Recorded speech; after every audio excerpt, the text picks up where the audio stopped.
வணக்கம். இன்றைய முக்கிய செய்திகள். வேளாங்கண்ணியில் திருவிழாவை ஒட்டி வருகின்ற ஆகஸ்ட் 29ஆம் தேதி நாகை மற்றும் கீழ்வேலூர் வட்டங்களில் உள்ள பள்ளி மற்றும் கல்லூரிகளுக்கு உள்ளூர் விடுமுறை அறிவிக்கப்பட்டுள்ளது. தமிழகத்தில் இன்று முதல் 6 நாட்களுக்கு ஒரு சில இடங்களில் மிதமான மழை பெய்ய வாய்ப்புள்ளதாக வானிலை மையம் தெரிவித்துள்ளது.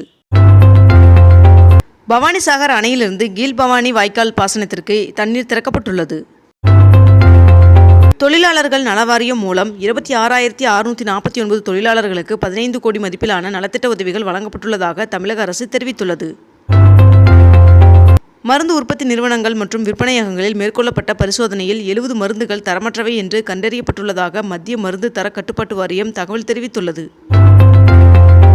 சந்திரயான் 3 விண்கலம் நிலவின் தென்துருவத்தில் தரையிறங்கிய ஆகஸ்ட் 23ஆம் தேதியாகி இன்று தேசிய விண்வெளி தினமாக இந்த ஆண்டு முதல் கொண்டாடப்படுகிறது.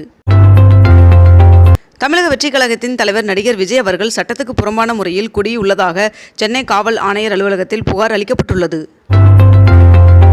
சென்னை மாநகராட்சி பள்ளிகளில் 6 கோடியே 50 லட்சம் ரூபாய் செலவில் சிசிடிவி கேமரா பொருத்த மாநகராட்சி நிர்வாகம் நடவடிக்கை எடுத்து வருவதாக தகவல் வெளியாகியுள்ளது. போலந்து பயணத்தை முடித்துக்கொண்டு பிரதமர் நரேந்திர மோடி அவர்கள் உக்ரைன் சென்றடைந்தார். தமிழ்நாடு அரசு பணியாளர் தேர்வாணைய தலைவராக SK பிரபாகர் அவர்கள் பொறுப்பேற்றுக் கொண்டார். குற்றாலம் பேரருவியில் குளிக்க அனுமதி வழங்கப்பட்டுள்ளது. சென்னையில் இன்று 22 கேரட் ஆபண தங்கத்தின் விலை சவரனுக்கு 160 ரூபாய் குறைந்து ஒரு சவரன் 53,280 ரூபாய்க்கு விற்பனையாகிறது. அதேபோல் 1 கிராம் வெள்ளியின் விலை 91 ரூபாய் 70 பைசாவாகவும் விற்பனை செய்யப்பட்டு வருகிறது. தமிழகத்தில் மாநகர போக்குவரத்து கழகத்திற்கு 300 கோடி ரூபாய் ஒதுக்கீடு செய்ய உத்தரவிடப்பட்டுள்ளதாக தகவல் வெளியாகியுள்ளது. மாவட்ட கல்வி அலுவலரிடம் அனுமதி பெற்ற பின்பே பள்ளிகளில் சிறப்பு முகாம்கள் நடத்தப்பட வேண்டும் என்று அமைச்சர் அன்பில் மகேஷ் அவர்கள் தெரிவித்துள்ளார். வடலூர் வள்ளலார் சத்திய ஞான சபைக்கு சொந்தமான 27 ஏக்கர் நிலத்தை அடையாளம் காண சிறப்பு குழு அமைக்க கடலூர் ஆட்சியருக்கு ஹைகோர்ட் உத்தரவிட்டுள்ளது. வேளாண்மை உழவர் நலத்துறையில் 158 பேருக்கு பணி நியமன ஆணையை முதலமைச்சர் மு.க. ஸ்டாலின் அவர்கள் வழங்கினார். திருவண்ணாமலை, அரியலூர், மயிலாடுதுறை ஆகிய மாவட்டங்களில் இன்று தனியார் துறை வேலைவாய்ப்பு முகாம் நடைபெற உள்ளதாக தெரிவிக்கப்பட்டுள்ளது. பிரபல தயாரிப்பு நிறுவனமான டாபர் நிறுவனம் தமிழ்நாட்டில் 400 கோடி முதலீடு செய்ய உள்ளதாக தகவல் வெளியாகியுள்ளது.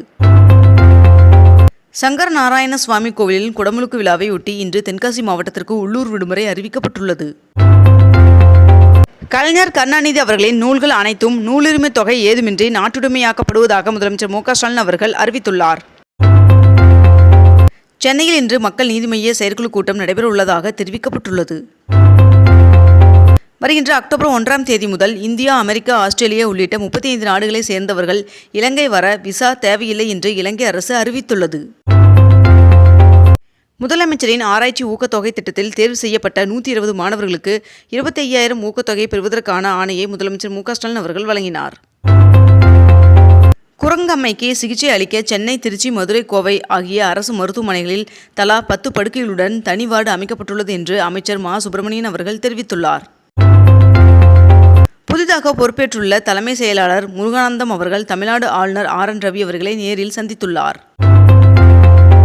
அனைத்துலக முத்தமிழ் முருகன் மாநாடு பழனியில் வருகின்ற 24 மற்றும் 25 ஆகிய தேதிகளில் நடைபெற உள்ளது.